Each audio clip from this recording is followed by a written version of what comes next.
Whisper that dies the moment someone steps too close. But that whisper grew. It turned into a storm, echoing through corridors once filled with quiet reverence. And at the center of it all stood a man who never thought he'd question his own blood. Prince William, the heir to the British throne, the golden son of a monarch who waited a lifetime for his crown. But what if that crown doesn't belong to him at all? What if a single strand of DNA could rewrite royal history? Before we continue, please hit the like button, subscribe to the channel, and turn on the notification bell for updates. The question hit like thunder the moment the envelope arrived, sealed with the crest of the Palace Medical Directorate, stamped for royal eyes only.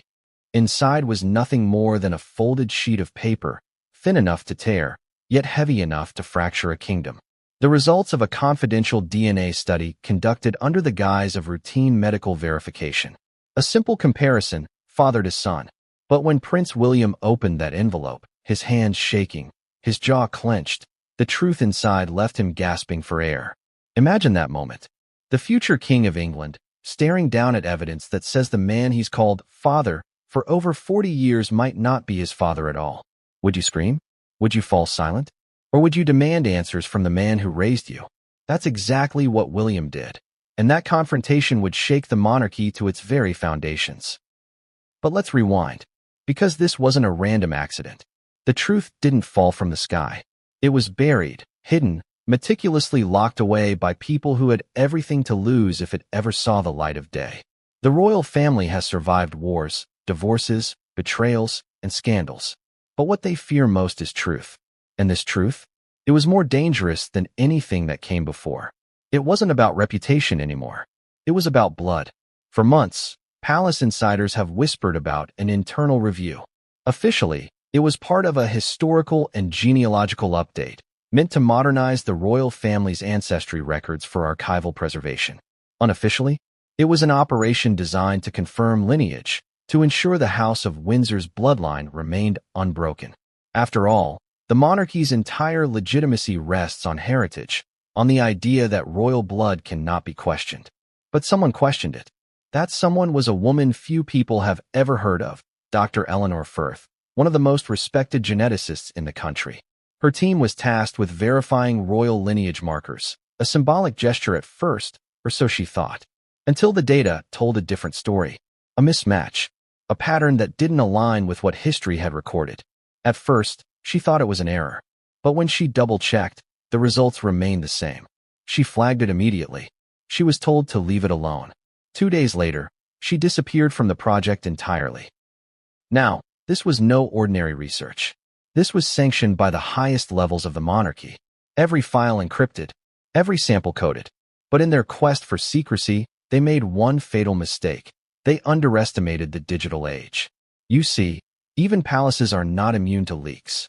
A single misplaced file during a data transfer, a shared server not properly locked, and suddenly, confidential documents had touched a system monitored by the government.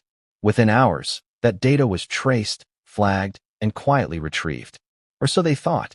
Weeks later, whispers of an irregularity began circulating. Nobody said what it was. Nobody dared. But inside the palace, tension rose. Staffers spoke of King Charles being more irritable than usual. Senior aides avoided the subject entirely. But one person couldn't. Prince William. He'd heard rumors before, about his mother, Princess Diana, about the men who orbited her during her lonely years, about one in particular. The tabloids had screamed the name James Hewitt for decades, accusing him of being more than just Diana's confidant. Those rumors had been dismissed, condemned, and forgotten. But what if they weren't just rumors? What if those whispers had always carried a sliver of truth? William tried to ignore the talk. He'd done so for years. But this time, something felt different. The timing, the tone of his father's staff, the quiet way Charles avoided his gaze. Then came the message. Your presence is requested at the palace for medical review. Innocent words. Ordinary, even. But when William arrived, the atmosphere was suffocating. A single folder waited for him on the table. His name printed in gold at the top. He opened it. He read. And the world as he knew it collapsed.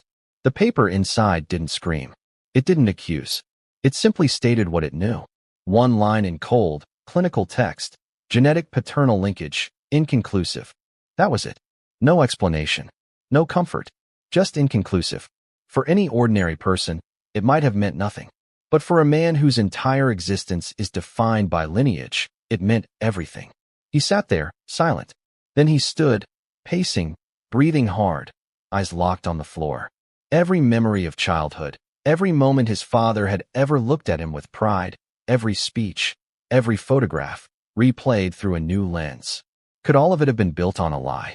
There's something almost cinematic about betrayal that comes from within. You expect enemies to lie. You don't expect your blood to. And yet, that's exactly what the evidence suggested. Behind palace walls, chaos erupted. Senior aides scrambled to contain what they called a sensitive medical misinterpretation.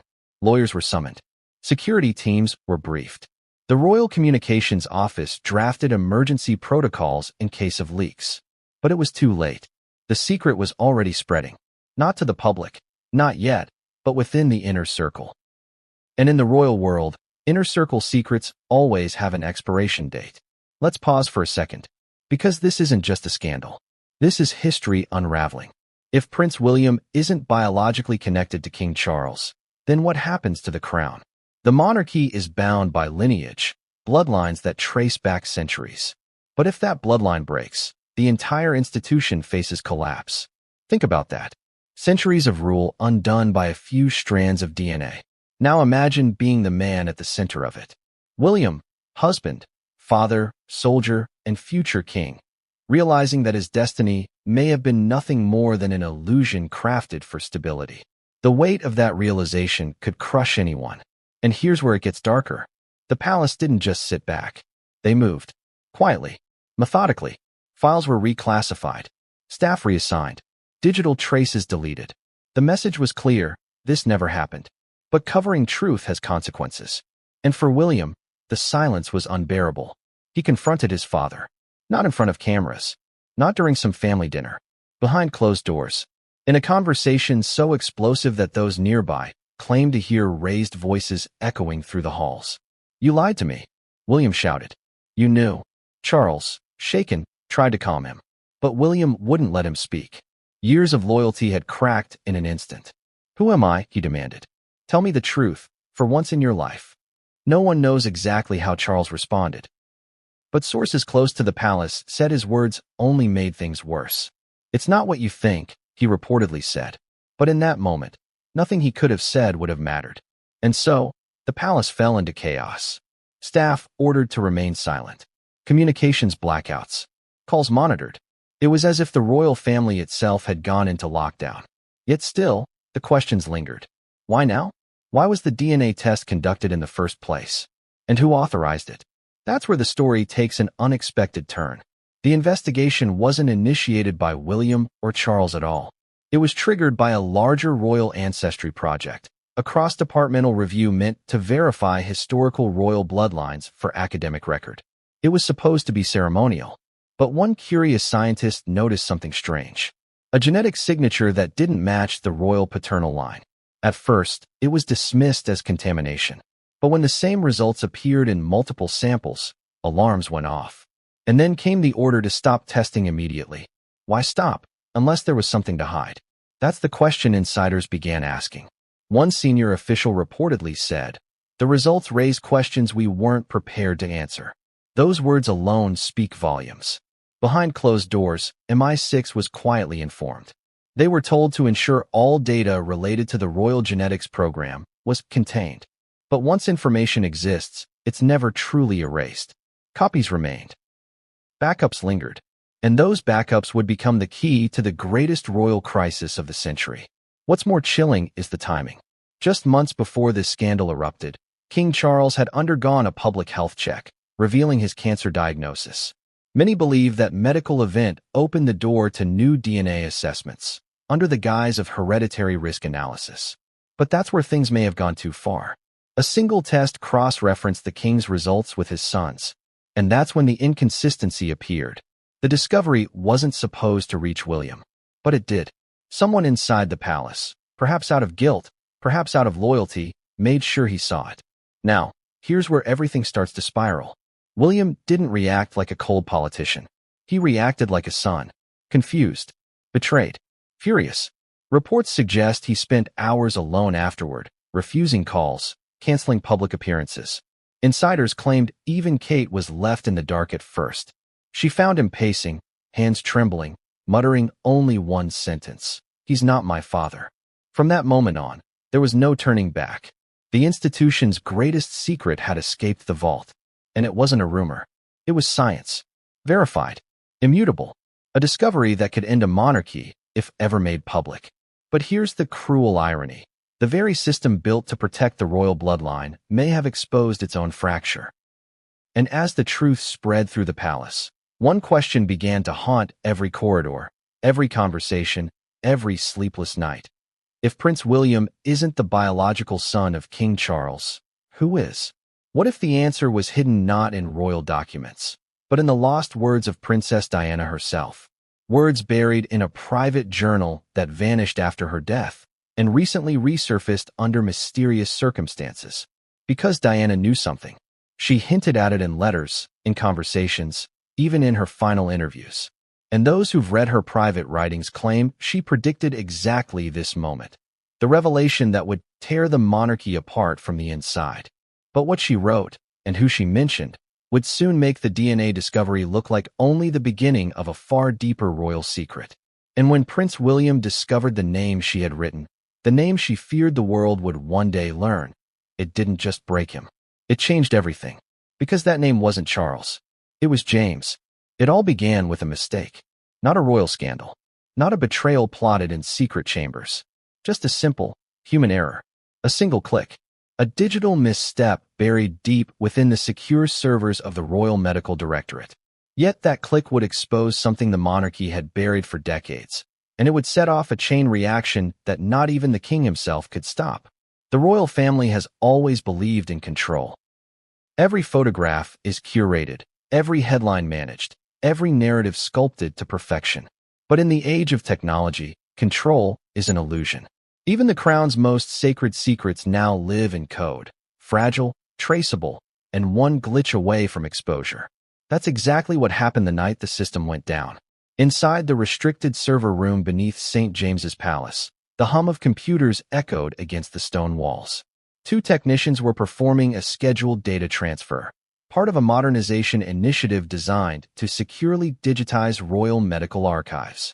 A bureaucratic phrase that hid its real purpose: consolidating DNA and health records for emergency succession readiness.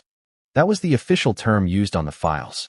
But what they didn't realize was that one folder, marked with a royal cipher, contained something far more sensitive. A recent genetic comparison between King Charles and Prince William. It wasn't supposed to exist in digital form. It wasn't supposed to leave the private server. But when the system crashed mid-transfer, the file automatically backed up to a shared government cloud for recovery. And that, as history would later show, was the moment everything changed. The following morning, a junior analyst working in a Ministry of Defense cybersecurity department noticed a file she didn't recognize. It bore the prefix RMDA, Class 4, followed by an encryption code reserved for medical documents under royal classification. At first, she assumed it was mislabeled. But as protocol required, she flagged it. Within 30 minutes, her supervisor had alerted a chain of officials who, upon realizing what it was, ordered an immediate lockdown. Yet even in those 30 minutes, data leaves traces. Download logs, access pings, metadata signatures. The file had been seen, just long enough for its title and summary line to spread through secure internal channels. 3 words stood out in red. Paternal link, inconclusive. And that's all it took. Imagine the ripple effect. Government analysts whispering in break rooms. Mid-level officials piecing together fragments. Within hours, rumors reached someone in the press, someone who knew that any royal DNA discrepancy could be worth millions. But before that leak could reach the outside world, Buckingham Palace's internal security division stepped in. Known unofficially as the Grey Guard, this small team of palace intelligence specialists reports directly to the king. Their job is not public relations, it's containment. When the call came through that a classified DNA file had been exposed, they moved like ghosts. Servers were scrubbed, devices confiscated, staff questioned, NDAs updated overnight. The analyst who first saw the file was placed on indefinite leave. Her security clearance was revoked. She was told to forget everything she'd seen. And she tried. But one line from that document haunted her. Comparison anomaly detected. Refer to primary geneticist. She didn't know what it meant. But someone else did. That someone was Dr. Eleanor Firth. She'd been the lead scientist on the genetic verification project, a quiet, meticulous woman in her late 40s who had dedicated her life to the study of heredity and genomic sequencing. Her reputation was impeccable. She'd worked with governments, royal institutions, and private labs across Europe. But the moment she submitted her report to the palace, she sensed something was wrong. Her final data showed inconsistencies, minor at first, but statistically impossible to ignore. The paternal DNA markers between King Charles and Prince William didn't align with the expected hereditary pattern. It wasn't a question of resemblance or probability. It was science. Hard, measurable, undeniable science. She requested a retest, assuming there had been contamination. Her request was denied. She asked to review the original samples. Denied again. Then, her project access was revoked without explanation. The next day, she received an unsigned letter from an internal legal advisor warning her that continued discussion of classified medical research may constitute a breach of the Official Secrets Act. That same week, her home was reportedly broken into. Nothing stolen, just drawers disturbed, cabinets left open, a warning. And then, just as quickly as she had appeared in royal records, she vanished from them. Her name erased from the digital project logs. Her ID number replaced with Consultant A. It was as if she'd never existed. But someone kept her research notes. Months later, those handwritten notes would resurface in an envelope sent anonymously to a journalist at a major London paper. Inside, fragmented data sheets, a few lab observations, and one chilling annotation written in red pen. Subject shows partial maternal consistency, paternal exclusion confirmed. In layman's terms, the DNA confirmed Princess Diana as William's biological mother, but ruled out King Charles as his biological father. Now, stop for a second. Think about the magnitude of that statement. For centuries, the British monarchy has built its legitimacy on unbroken lineage, the divine right to rule, passed down through generations. If William isn't of Charles's blood, then the line of succession itself could be in question. The future king, possibly not a Windsor by birth. The monarchy could fall, not by rebellion, not by scandal, but by science. That's why the palace panicked. Because even if this information never became public, even if it was buried forever, the knowledge of it existing, in any form, was dangerous. The royal household thrives on myth, not uncertainty. And this discovery was the ultimate uncertainty. Now, inside the palace, the king's private secretary ordered an emergency council. The small gathering took place late at night inside Clarence's house. Witnesses described it as grim. One aide later told a confidant, "The king looked as if he hadn't slept in days. He kept saying, 'It can't be true. It simply can't.' But denial couldn't erase the numbers. And neither could silence. Because somewhere within that same time frame, an independent verification request appeared in the system, not from the palace, but from within the royal medical team. It was marked as a routine cross-check, but it referenced the same sample codes. This means someone inside the palace, likely sympathetic to William, wanted confirmation. They got it. The results were consistent. Twice confirmed, 2 separate labs. The same conclusion. The paternal markers didn't match. And that's when the leak truly began. A junior courier, responsible for transferring sealed reports between offices, overheard fragments of a conversation between 2 senior aides. He didn't understand the full context, but he understood enough. The words DNA, Charles, and William in the same sentence. That alone was enough to spark suspicion. He told his girlfriend, who told a blogger, who told a friend at a local tabloid. Within 48 hours, an anonymous tweet appeared online. Royal bloodline, not what it seems. At first, it was dismissed as gossip. But inside the palace, that single sentence sent shockwaves. Every staff member was reminded of their confidentiality agreements. Devices were checked. All communications were monitored. Yet despite the clampdown, one question hung in the air like smoke. Who authorized the test in the first place? It wasn't the king. Insiders insist he was furious when he learned the test had been done. And it wasn't William, who would later claim he had no idea it was even happening. So who? Some point to the late Queen Elizabeth II herself. She'd ordered multiple private medical audits in her final years to safeguard the continuity of the crown. It's entirely possible that this DNA test was one of them. If that's true, it means the Queen knew. She may have known the truth all along and taken it with her to the grave. Imagine that weight. Carrying the knowledge that your grandson might not be your blood heir, yet publicly grooming him as the future monarch. It's Shakespearean and deeply human. But there's one more twist most people don't know. When the royal servers were purged after the leak, one data trail remained intact, a backup stored automatically by the system's cloud redundancy protocol. That backup wasn't on British soil. It was on a server located in Geneva under an international health data storage contract. And under Swiss privacy law, those records couldn't be deleted without mutual consent. In other words, the truth wasn't destroyed. It was preserved. And as months passed, that hidden backup became a ticking time bomb, because someone eventually found it. The encrypted folder was accessed again, this time not by royal technicians, but by a cyber forensics specialist who recognized the pattern of the file signature. He wasn't a hacker. He was a subcontractor performing maintenance. When he realized what he'd stumbled upon, he copied the metadata, not the file itself. But even that small trace was enough to confirm authenticity.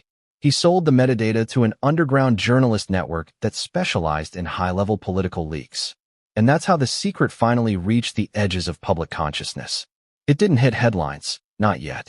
But it reached the one person it was never supposed to reach, Prince William. A confidential courier delivered a plain envelope to Kensington Palace. No royal seal, no signature. Inside, a USB drive and a single printed note. You deserve to know. William plugged it into his private laptop. What he saw wasn't the full report, just fragments. Data tables, coded references, partial matches. But he didn't need the full picture. He saw enough. Enough to question everything. Enough to demand answers from the only man who could give them. And that's how it started.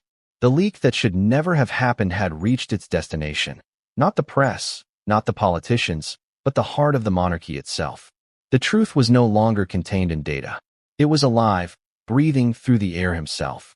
And as night fell over London and the palace lights dimmed one by one, William made a decision that would ignite the next chapter of royal history. He wasn't going to stay silent. Because if the system was built on lies, then silence was just another chain. And as dawn approached, he prepared to confront his father, unaware that this confrontation would expose far more than he could ever imagine. Because behind the DNA file lay something deeper. A hidden project. A royal initiative so secret that even the king wasn't meant to know all its details. And when William discovered what that project truly was, the entire monarchy trembled. Every royal secret has a paper trail, and this one was buried under the name Project Albion. To the public, it was nothing more than a quiet academic collaboration between the Royal Archives and the British Genealogical Society. Its stated purpose? To preserve the continuity and historical accuracy of royal lineage through digital mapping and genetic verification. But beneath that polished explanation was something far more audacious. A covert mission to scientifically prove the purity of the royal bloodline. At least, that was the goal. But what happens when the science refuses to obey the myth? Project Albion began in the final years of Queen Elizabeth II's reign. The monarch, ever mindful of legacy, reportedly commissioned a sweeping modernization of royal historical records. Decades of rumors about illegitimate heirs, secret affairs, and unverified ancestry had eroded public faith. DNA technology promised to silence those doubts forever, a definitive answer to who truly belonged in the royal line and who didn't. It sounded noble, necessary even, but the Queen's request, delivered in a handwritten note to the Lord Chamberlain, included one chilling directive. The crown must remain unbroken. To the scientists and officials who later handled the project, that phrase wasn't a motto. It was a warning. Under this mandate, Project Albion was quietly launched. It was overseen by the Royal Medical Directorate, staffed with a handful of geneticists, data analysts, and historians. Only a dozen people in the world knew of its existence. Among them was Dr. Eleanor Firth, the same geneticist who would later vanish after discovering the truth. At first, everything went smoothly. The team began by digitizing centuries-old medical records and family trees, verifying bloodlines stretching back to the Tudors. But when the project reached the modern era, the reign of Charles III, something strange happened. Samples were submitted for routine verification. Charles, William, Harry. A symbolic gesture, they said, to validate continuity in the digital age. None of them knew the implications. None of them imagined that beneath those ordinary lab tests lay a revelation that could split the monarchy in two. The results returned in 3 stages. Harry's analysis came back clean, consistent with expected royal lineage.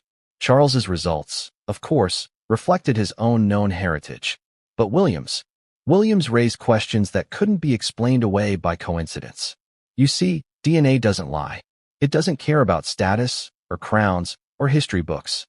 It only tells the truth. And that truth showed inconsistencies, specifically in the paternal markers that link father to son.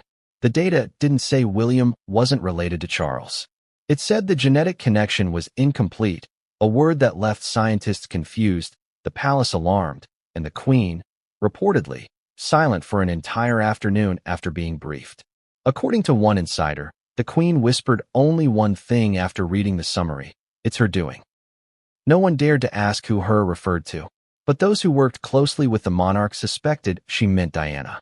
Now, what makes this revelation so haunting is not just the data itself, but the decision that followed. Rather than terminate Project Albion, palace officials expanded it.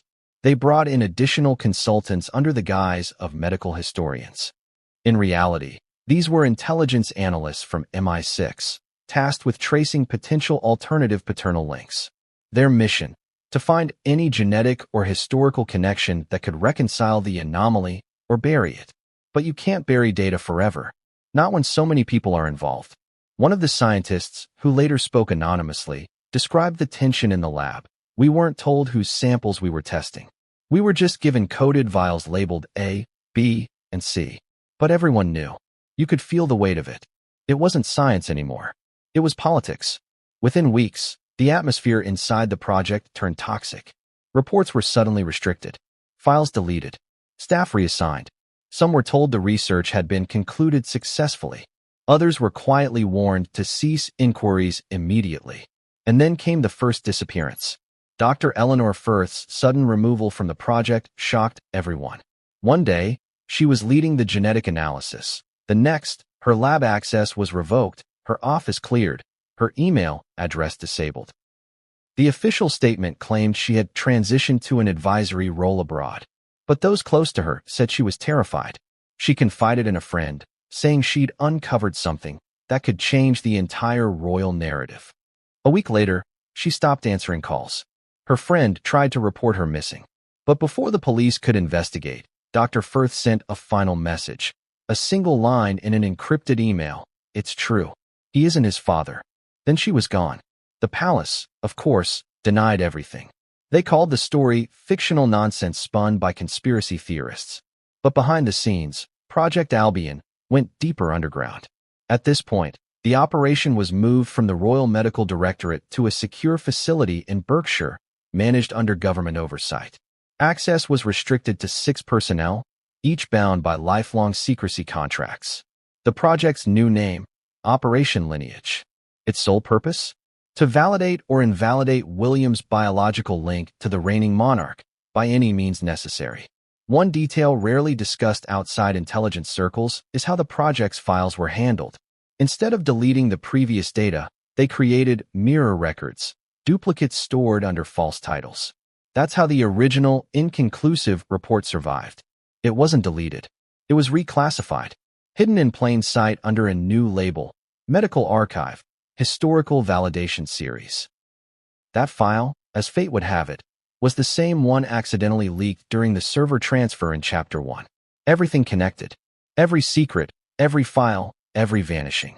The project that began as a royal PR initiative had evolved into a full-blown cover-up. But what's most fascinating and disturbing is the motivation behind it. Why would the monarchy take such an extreme risk? Why tamper with science instead of facing the truth? Because power doesn't survive on truth. It survives on perception. The monarchy is not merely a family. It's an institution built on the illusion of divine continuity. The moment the bloodline is questioned, the illusion crumbles. And if William's legitimacy falls, so does the entire structure. That's why the Queen's final instruction, "The crown must remain unbroken," became a commandment. Her aides interpreted it literally. Preserve the crown, no matter the cost. Yet, ironically, by trying to preserve it, they doomed it. Because Operation Lineage didn't just hide the truth. It documented it.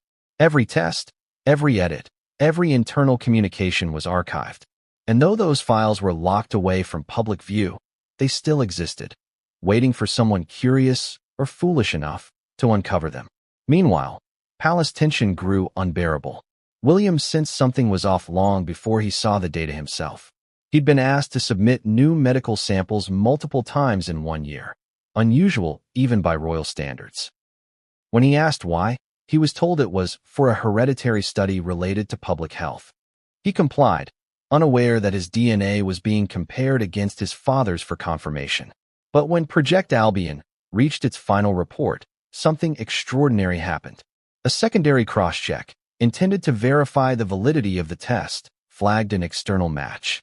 An unregistered sample with partial alignment to William's genetic sequence. A near-perfect correlation, save for minor variances. The code attached to that sample was labeled H89.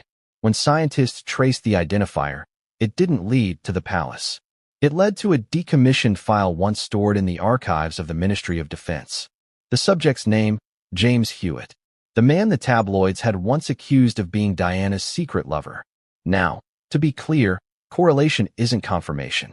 But the resemblance between the genetic markers was striking enough for scientists to flag it as worthy of review. That line, buried deep in the project logs, would later resurface in Dr. Firth's missing notes.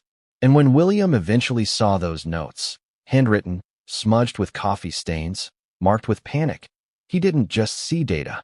He saw the ghosts of his mother's past coming back to haunt him. Think about it. For decades, Prince William had endured public rumors about his parentage. He'd laughed them off, ignored them, trusted the official narrative. But now, the very institution that had raised him, the same machine that destroyed his mother's peace, had gone behind his back to scientifically verify those whispers. How would you react if the people you trusted most were secretly testing your blood to see if you belonged in your own family? For William, that realization was a slow burn, a mixture of fury, heartbreak, and disbelief. According to a close palace aide, William stopped attending several internal briefings after learning that Project Albion existed. He demanded answers, but the king's staff stonewalled him. One source recalled, it wasn't just about science. It was betrayal. He felt like a specimen, not a son. Meanwhile, the king himself grew increasingly paranoid. Reports described Charles ordering restricted communications and demanding updates on containment. He was obsessed with controlling the narrative, convinced the press would find out. But secrets have gravity. The more you hide them, the heavier they become. Eventually, that weight pulled everything downward, into the one confrontation everyone in the palace feared. Because when William finally got his hands on the full project file, the one marked Operation Lineage, final report, the words inside were impossible to unread. And after that, there would be no going back. Because Project Albion had exposed more than a DNA mismatch. It revealed the monarchy's greatest hypocrisy. A dynasty so desperate to appear pure that it destroyed its own truth. And when William confronted his father about the secret project, what followed wasn't a conversation. It was a detonation. The palace walls had heard arguments before, but this one shook them to their core. And as Charles's voice cracked and William's anger erupted, one thing became clear. The truth wasn't the only thing being exposed. So was every lie that had ever held the royal family together. But the words Charles spoke that night would haunt William forever, and they'd open the door to the next chapter of this royal tragedy. Because Charles didn't deny it. He said something worse. He said, "It was your mother's choice." There are moments in a person's life that carve into their soul, moments that divide time into before and after. For Prince William, that moment came on a gray London afternoon, in a palace room heavy with silence. The curtains were drawn, the lights dimmed, and on the oak table before him lay a single folder. Unassuming, cream-colored, sealed with wax. His name printed in clean, gold letters.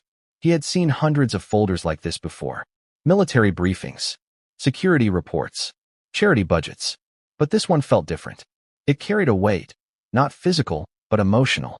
An invisible heaviness that seemed to pulse from within, whispering that whatever he was about to open, he could never close again. Outside, the city moved as it always did. Tourists snapping photos, cars rumbling past Buckingham's gates. But inside those walls, the air felt different. Still, suspended. Because this wasn't a meeting about duty or diplomacy. It was personal, intimate, dangerous. William glanced at the doctor seated across from him. An older man, gray-haired, nervous, avoiding eye contact. "What's this about?" William asked. His tone was calm, but his jaw was tight. The doctor hesitated. "It's a medical review, Your Royal Highness," he said softly. "Part of a standard genealogical audit connected to." Connected to what? William pressed. The doctor swallowed. "To confirmation of hereditary markers." William frowned. "You mean DNA?" The doctor didn't respond. That silence said more than words ever could. William broke the seal. The paper inside was ordinary, the font clinical. But the words, those words, were not. Genetic paternal linkage, inconclusive. He blinked, confused. What does that mean? The doctor shifted uncomfortably in his chair. "It means, Your Royal Highness, that the results did not confirm a conclusive paternal match." William stared at him, expression blank, voice flat. "Are you saying it's wrong?" "Not wrong," the doctor replied quietly. "Just unexpected." William stood, walked to the window. The fog outside pressed against the glass like a living thing. For a moment, he said nothing. Then he turned, face pale. "How long have you known?" The doctor hesitated again. "Too long." "The report was finalized last month." "Last month," William repeated, his voice sharpening. "And my father knows?" "Yes, sir." Silence. A deep, unbearable silence that filled the room until it felt like it might collapse under its own gravity. William's mind raced. Images flashing like lightning. Childhood memories, Christmas mornings, the way his father looked at him during his wedding. Was it all real? Or just performance? The more he tried to anchor himself, the faster the ground shifted beneath him. He sat down again, hands gripping the table edge. "This must be some kind of mistake," he whispered. "It has to be." The doctor nodded. "It's possible. Contamination. Lab error. But given the circumstances, additional tests would be delicate." Delicate. That word burned. In the palace, delicate didn't mean complicated. It meant dangerous. William leaned back, staring at the ceiling. For years, he had brushed off the whispers, the tabloid headlines suggesting that Diana's red hair and her friendship with James Hewitt had created something more. He'd laughed it off as cruel gossip. His mother had sworn it wasn't true, that he was Charles's son through and through. He believed her. He always did. But now, the doubt crept in like smoke. He thought of her again, Diana, and suddenly, the memory hit him like a wave. He was 14, sitting beside her in their sitting room at Kensington Palace. She had looked sad that day, her voice distant. "One day, the truth will come out, darling," she'd said softly. "When it does, promise me you'll remember. It wasn't your fault." At the time, he thought she meant her marriage, her heartbreak, the divorce. But now it sounded like something else entirely. He clenched his fists. Who else knows? The doctor's lips tightened. Just the king and his private secretary. William exhaled slowly, rage simmering beneath the surface. "Get out," he said quietly. The doctor obeyed, head bowed, footsteps echoing through the corridor. As the door shut, William was alone. He didn't cry. He didn't scream. He just sat there, staring at the folder, his reflection faintly mirrored on the polished table. What does it mean to lose your father without losing him? To find out the man who raised you might not share your blood, your history, your essence? It's the kind of revelation that breaks people. But William didn't break. He froze. For hours, he sat in silence, processing, replaying, questioning everything he'd ever known. Every word, every gesture, every glance between him and his father now felt tainted by suspicion. By evening, his phone rang. It was his aide. "Your Royal Highness, the king requests a private meeting at Clarence House." William didn't answer. He hung up. He needed time, space, air.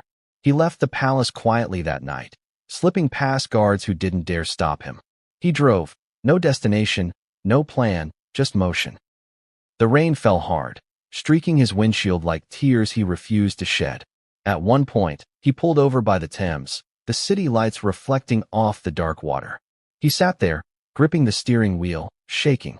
All his life, he'd been told he was destined for the throne, that he was the embodiment of continuity, the future of the monarchy. But what if that throne was never his to inherit? What if he'd been living a lie his entire life? He whispered to himself, "Who am I?" That question echoed in the car, swallowed by the rain. Back at the palace, King Charles waited, pacing, agitated. The confrontation he'd feared was inevitable. And when William finally returned hours later, soaked and hollow-eyed, he walked straight past staff and into his father's private study. Charles looked up, startled by the door's sudden slam. "William." "Don't," William snapped. "Don't act like you don't know why I'm here." Charles took a breath. "You've seen it then?" William's eyes burned. "You knew. You've known for weeks." Charles rubbed his temples, weary. "It's not as simple as you think." "Not as simple." William's voice cracked. "You lied to me my entire life." "I didn't lie," Charles said quietly. "I protected you." "From what?" William shouted. "The truth." Charles didn't answer. "Who am I then?" William demanded, voice trembling now. "Who is my father?" The king hesitated, the worst possible response. In that silence, William found his answer. He took a step back, eyes filling. "You can't even say it." Charles tried to reach him. "William, don't touch me." William barked. "Do you even realize what this means? What it does to everything? To Mum's memory? To me?" Charles sighed, the weight of years pressing on his shoulders. "It doesn't change who you are. It changes everything," William said bitterly. "Everything." The room fell silent again, thick with unspoken words. Finally, Charles said, "It wasn't my choice to do the test." William frowned. "Then whose was it?" Charles hesitated. "It was your grandmother's request. Before she passed. The Queen. She wanted certainty. After all the stories." William laughed bitterly. "Certainty? That's what this is to you? Data? Charts? You call that certainty?" Charles's voice softened. "She did it to protect you. To protect the crown." William shook his head. "You keep saying that. Protect the crown. What about protecting your son?" There it was, the wound exposed, raw and bleeding. Charles said nothing. He simply lowered his eyes. William stepped closer. "You had months to tell me. You looked me in the eyes, during engagements, during dinner, at home, and said nothing. You let me stand beside you, pretending we were father and son, while you knew the truth." "I didn't want to hurt you," Charles murmured. "You already have," William said. He turned to leave, but Charles's next words froze him mid-step. "Your mother knew." William turned sharply. "What?" Charles nodded slowly. "She knew. She suspected. She even—" He stopped himself. "Even what?" William demanded. Charles exhaled. "She wrote about it." "Wrote about it?" "In her journal." William's eyes widened. "You have her journal?" Charles didn't answer. "Where is it?" William snapped.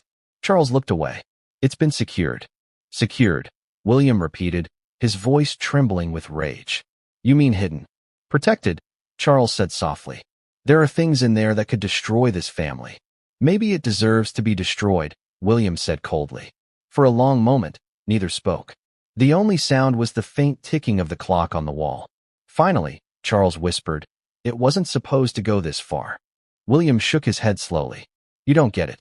It already has." He turned toward the door. "William," Charles called out, voice breaking. "Please, don't let this consume you." William paused at the threshold, his reflection framed against the dim corridor light. "It already has," he said quietly. Then he left. That night, he didn't return home. He went to an undisclosed royal estate, one his mother used to visit when she wanted to escape. The walls there still smelled faintly of her perfume, and her laughter seemed to echo faintly through the halls. He found her old piano in the corner, sat there, stared at the keys, touched one. The note hung in the air, fragile, haunting. He whispered, "Mom, what did you know?" The next morning, a royal courier arrived with an unmarked envelope. Inside, a single sheet of paper and an old key. The note read, "If you seek answers, start where she ended." The journal was never truly gone. William's heart pounded. The handwriting wasn't familiar, but the phrasing, the tone, was unmistakable. Someone close to Diana wanted him to find the truth. And that truth would lead him straight to her secret journal, the one the palace had tried to erase from history. But what Diana wrote in those final pages would make the DNA revelation look like child's play. Because she hadn't just predicted the scandal. She had named the man she feared would one day claim her son's future, and he wasn't Charles. And that name would shatter the monarchy. The journal had been lost for decades. Or at least, that's what the palace wanted everyone to believe. A slim leather-bound book, worn at the edges, tucked away in the recesses of Kensington Palace, forgotten under years of official purges and archival reorganizations. Its existence was whispered only in hushed tones by a handful of senior staff, until now. Prince William had always wondered about it, even as a child. He knew his mother wrote constantly, letters, notes, reflections. He had stumbled across fragments once, hidden in drawers or tucked between pages of her books. But nothing compared to what he would find now. The envelope left by the courier at the royal estate contained more than just a hint. It was a roadmap. He held the key in his hand. Cold, heavy, almost ceremonial. The accompanying note had been vague but insistent. If you seek answers, start where she ended. The air in the room felt heavier than usual. William slid the key into the lock of a forgotten cabinet in the estate's library. A click. The door creaked open, revealing the journal within, bound in deep navy leather, the edges frayed, the spine cracked from decades of use. He opened it. The pages smelled faintly of lavender and old paper. Diana's handwriting sprawled across the lines in elegant loops and precise letters, each sentence revealing the thought of a woman both brilliant and burdened. He read the first few lines aloud. Secrets are heavy, heavier than crowns. I fear that one day my children will discover truths I tried to hide, not from malice, but from love. The words struck William like a physical blow. His mother had written about him, about truth, about secrecy. He flipped the page. There is a man, the journal continued, whose presence has touched my life in ways the world must never know. Should my son ever learn of this, he must know it is not betrayal, but circumstance. William's hands shook. His pulse quickened. Who was she talking about? He had always believed in the narrative spun by the palace. Charles was his father, the king's son, heir to the throne. But the journal suggested otherwise. Every word he read tightened a knot in his chest. Diana's entries were meticulous, detailing moments in time with dates, locations, and fleeting glances that carried secret meanings. She wrote about meetings, fleeting encounters, letters, and conversations that no one else could recall. But now, in these private pages, the pieces began to fall into place. And then, he found a name. Not just hinted at, not just referenced, but written plainly, as if to guide him. James. He froze. James. James Hewitt. The man whose name had haunted tabloid headlines for decades. The man whispered about in corridors and gossip columns. The one who had been vilified as Diana's secret lover. Could it really be him? Could this name, written in his mother's own hand, be the key to the puzzle that DNA had revealed? The journal didn't stop there. It detailed timelines and connections, private vacations, conversations with staff, letters exchanged, and visits to obscure locations. Diana wrote of her own doubts, her suspicions, and her protective instincts toward her son. Every line carried urgency, secrecy, and fear. William felt a mixture of shock, disbelief, and a strange clarity. The DNA report had suggested he was not Charles's biological son, but here it was, a tangible confirmation of what his mother had known. He read further. I have left clues for William, should the need arise. He is old enough to handle the truth, yet young enough to be guided. My love for him surpasses my fear of scandal. He must understand that blood does not define him, but identity must be faced. The words hit him hard. His mother had anticipated this moment, anticipated the revelation that would shake him to his core. She had left instructions, carefully veiled, to ensure that William would uncover the truth in a controlled way, before it leaked to the press, before it became public. The journal then took a darker turn. Diana wrote of the pressure she had faced from palace aides, the constant surveillance, and the strategies employed to silence her.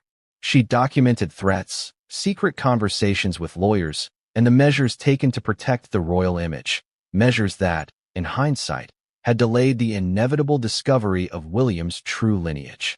William felt a wave of anger. How could they have hidden this from him all these years? His father, the palace, the very people entrusted with his well-being. And yet, in these pages, Diana's words were compassionate, almost tender. She hadn't left him a message of revenge, but a map, a guide to understanding the complexities of his origin. He turned another page and found more detail. There are documents and evidence held in multiple locations, encrypted and secured, that will corroborate what I write here. Only William must see them. He must know that while James's role is significant, love and protection were always my first priority. Secrets were never meant to hurt, only to shield. The juxtaposition of anger and protection left William conflicted. The truth of his paternity was one thing, but the care and foresight his mother had shown, even in secrecy, added layers of complexity to the revelation. He felt the weight of legacy, duty, and identity pressing down on him simultaneously. He thought back to the night he first opened the DNA report. The shock, the disbelief, the quiet rage. The journal filled in the blanks, offered context, and, chillingly, hinted at deeper implications that no one had foreseen. Diana's final entries were cryptic. They hinted at legal maneuvers, the destruction and safeguarding of evidence, and references to staff members whose loyalty she had tested. One sentence, in particular, sent a shiver down his spine. Should William ever question his place in the line, he must seek the truth in the shadows, where only courage can guide him. Shadows, courage. The words carried weight. They were a directive, a test, a warning. And then came the final entry, dated just weeks before Diana's death. History will judge us all. If William discovers the truth about James, he must know that love was always the constant, the unbreakable bond. Blood may falter, but heart never fails. Protect him, whoever reads this. William closed the journal slowly. His hands were trembling. The room seemed smaller, the silence heavier. He had discovered not just evidence of his true lineage, but a roadmap left by his mother, a guide to understanding who he really was. And yet, the journal raised more questions than answers. Who exactly had Diana referred to with such care? How had the palace managed to hide these truths for so long? And most importantly, what would he do with this knowledge? Because the moment he stepped out of the library, the world outside remained unchanged. To everyone else, he was Prince William, the future king, the heir apparent, the scion of the House of Windsor. But now, armed with the journal, he knew the fragile foundation beneath him had cracked, and the cracks were spreading. And just as he prepared to uncover the next layer of secrets, another envelope arrived at the estate. No markings, no sender, only one instruction.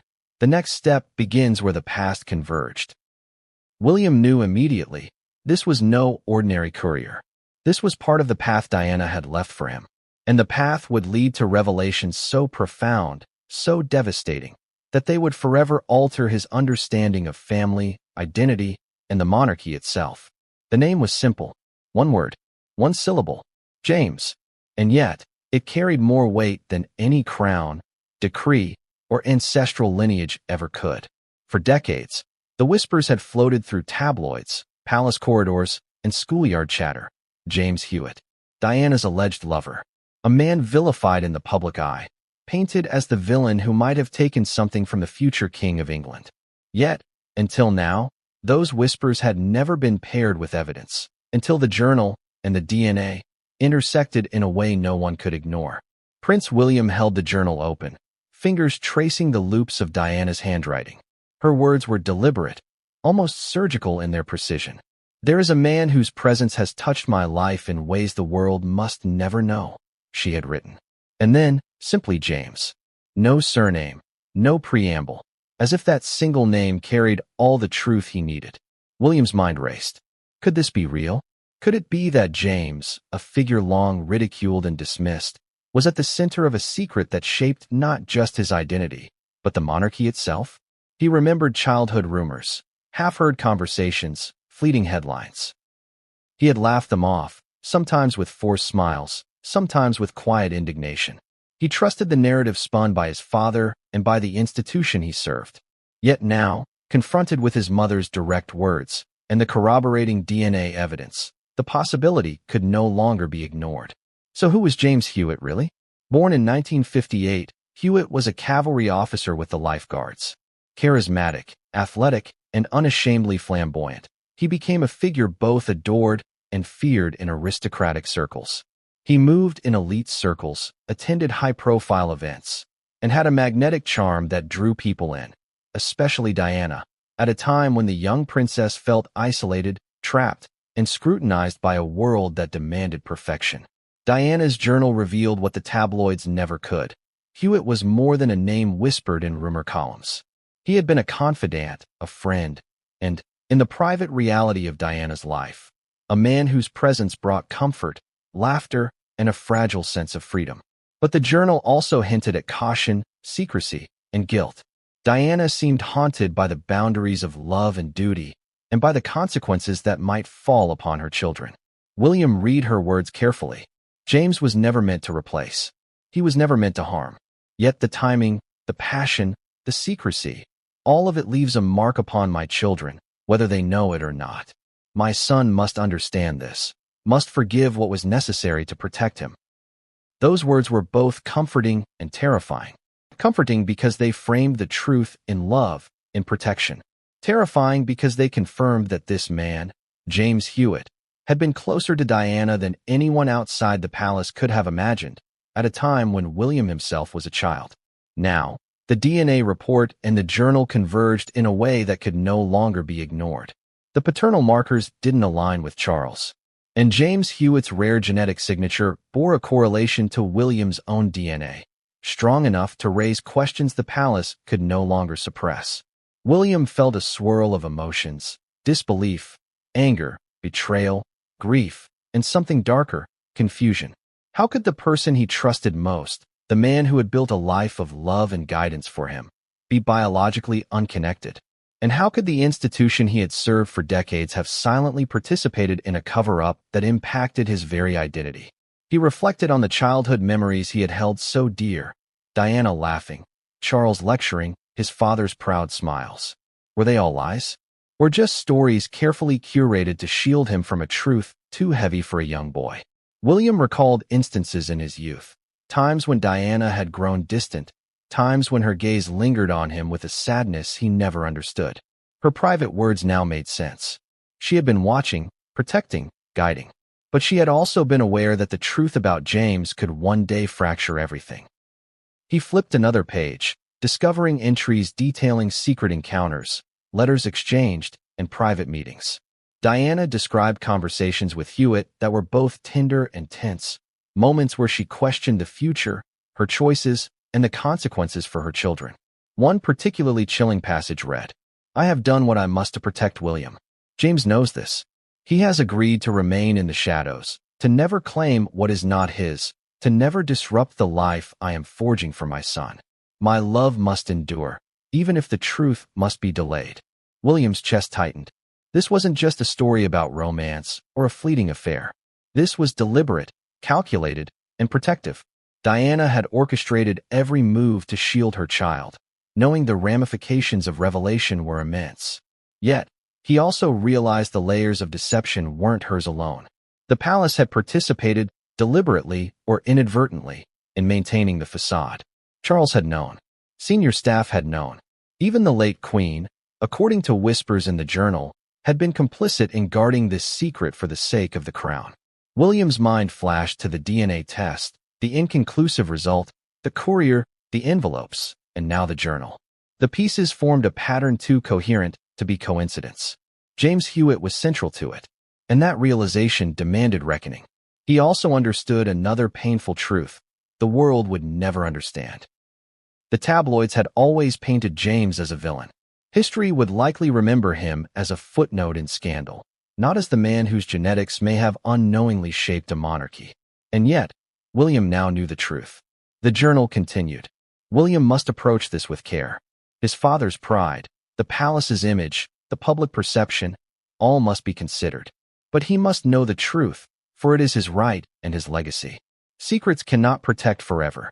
They will unravel, as they always do. The entry was marked with urgency, underlined several times. Diana had predicted the moment William would discover both the journal and the DNA evidence. a convergence that would force confrontation, questions, and potentially betrayal. William felt the weight of responsibility crushing him. He had to reconcile the man he knew as a father with the biological reality suggested by the data. He had to decide what to do with the information, how to act, and what it meant for his children. And then came the final, most haunting line in that section of the journal. James's existence is a fact. Your blood bears proof. Yet your life must remain intact. Protect yourself, William, for the monarchy may demand silence, but your conscience will demand truth. Silence enveloped the room as William closed the journal. The magnitude of what he held pressed on him. It wasn't just about identity, paternity, or bloodlines. It was about legacy, history, and the fragile veneer of an institution built on both perception and myth. He realized the next steps would be perilous. Confronting Charles, understanding the implications for succession, managing the palace's secrets while grappling with his own sense of betrayal. Each choice carried consequences that could ripple across decades, affecting not just him, but his children, the monarchy, and the world. And as he stared at the journal, he knew one thing with absolute certainty. James Hewitt was not a figure from the past to be dismissed. He was central to the unfolding of everything, to the truth, the lies, and the reckoning that would follow. But uncovering James's role, understanding the depth of Diana's careful orchestration, and reconciling the DNA evidence with decades of perception, that was only the beginning. Because the palace, and the king himself, would not allow this revelation to proceed quietly. Resistance, denial, and betrayal awaited William at every turn. And what happened when he confronted the king about James, about the truth, would ignite the next chapter in a story that had been decades in the making. In the wake of revelations about James, the palace moved quickly. But this was no ordinary reaction. It was a full-scale orchestration of silence, secrecy, and control, the kind of maneuvering only a centuries-old institution could execute with precision. The cover-up didn't begin with William discovering the journal. It had been decades in the making, carefully designed to protect not only the crown, but also the image of every individual within it. And now, as DNA and Diana's journal converged, those efforts escalated to a fever pitch. Inside the private corridors of Buckingham Palace, the first whispers of unrest had already begun. Senior aides and advisors had noticed irregularities in genetic records months earlier. Files marked confidential had been duplicated, encrypted, and then selectively deleted from active databases. Every communication regarding the DNA tests was rerouted through classified channels. The palace's cybersecurity team worked around the clock to erase digital footprints, locking away any trace of Project Albion and Operation Lineage. But the cover-up wasn't just about files. It was about people. Anyone who had knowledge of the genetic inconsistencies was quietly reassigned, sometimes abroad, often without explanation. Scientists like Dr. Eleanor Firth vanished from the project. Lab assistants were told that the files they were working on had been archived for historical research and were no longer relevant to current studies. Couriers and administrative staff who had seen sensitive documents were sent on extended leaves or reassigned to roles where access to the royal archives was impossible. The palace communication team, meanwhile, prepared contingency plans for every eventuality. They drafted statements, rehearsed phrases, and created media blackout protocols. If the public ever learned of the discrepancy, every narrative was already scripted. It would be labeled a clerical error, anomalous testing, or misinterpretation of genetic data. No mention of James, no hint of Diana's journal, no acknowledgement of the truth. William, however, was not fooled. He knew the cover-up was underway the moment he received the journal. The urgency in his mother's words was clear. The palace had already attempted to erase any trace of evidence.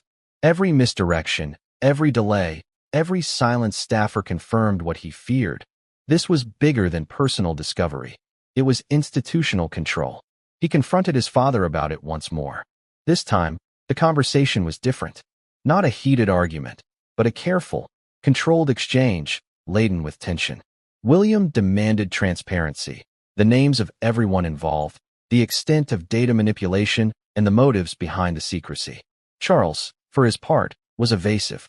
He justified the measures as protective, for William, for the monarchy, for public stability. But William saw through the rationalizations. He understood that the cover-up was about more than him. It was about legacy, perception, and absolute power.